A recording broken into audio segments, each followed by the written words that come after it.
అమ్మా, నేను మీ అందరి ఆకలిని మా వ్యూవర్స్కి చెప్పడానికని వచ్చాను. సరేనా? మీ అందరి ఆకలి తీర్చాలి అని మీరు బ్లెస్ చేయండి. అలాగే మీ ఆకలి తీర్చే వాళ్ళందరూ కూడా బాగుండాలి అని బ్లెస్ చేయండి. ఓకేనా? పిల్లలు, నేను మీ గోమాతని. మీతో ఒక్క నిమిషం మాట్లాడొచ్చా? మేమిక్కడ 8,000 మంది ఉంటున్నాం. మమ్మల్ని 35 ఏళ్లుగా సత్యం శివం సుందరం అనే ఈ ఆశ్రమంలో ఉంచి మా ఆలన పాలన చూస్తున్నారు వీళ్ళంతా. మేమంతా రోజుకొకసారి కడుపు నిండా తినాలంటే 3 లక్షలు ఖర్చు అవుతుందిట.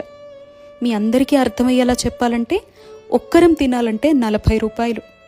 మమ్మల్ని అమ్మేయాలని చూసిన వాళ్ళ దగ్గర నుంచి, ఆకలితో రోడ్ల మీద తిరుగుతున్నప్పుడు, అనారోగ్యంతో పడున్న చోట మమ్మల్ని చంపేసి వండుకొని తినాలని చూసే వాళ్ళ దగ్గర నుంచి, పాలిచ్చి కుటుంబాలన్నీ బాగుపడ్డాక ఇక మేం పనికిరాము అని అనాథలుగా బయట వదిలేసినప్పుడు మా అందరినీ ఈ సత్యం శివం సుందరం అనే సంస్థ సభ్యులు 35 ఏళ్లుగా అక్కున చేర్చుకొని కంటికి రెప్పలా చూసుకుంటున్నారు. పిల్లలు పాపం మాకు సేవ చేసి చేసి వాళ్ళంతా అలసిపోయారు. 85 ఏళ్లకు పైగా వయస్సు పైబడ్డారు.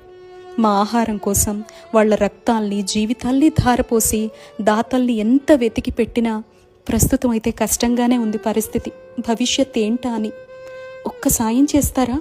ఒక్క రూపాయి మీ సంపాదనలో నాకు పెట్టగలరా? ఈ సమాచారం ఇంకొకరికి షేర్ రూపంలో చేస్తారా? అలా మీరంతా సహాయం చేస్తే మేము కడుపు నిండా తింటాం. బాగా ఆకలేస్తోంది మిత్రమా.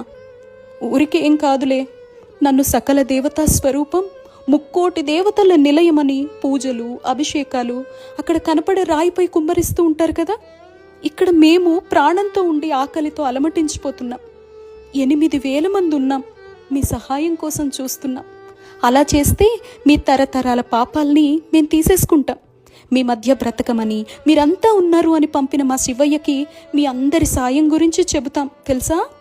కావాలంటే మీరంతా మా దగ్గరకు కూడా రావచ్చు. మీరేం పెట్టినా ప్రేమతో తింటాం.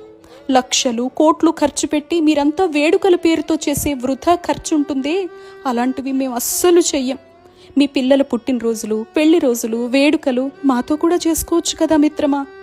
కొండంత ప్రేమనిచ్చి పంపిస్తాం. ఇదే మిత్రమా మీతో మాట్లాడాలి అనుకున్నా. మీ అందరి కోసం చూస్తూ ఉంటామే. మీరంతా భవిష్యత్తులో మాకు అండగా ఉంటారు అని ఈ ట్రస్ట్కి ఒక్క ధైర్యాన్ని ఇస్తారు కదూ. ఇట్లు మీ గోమాత.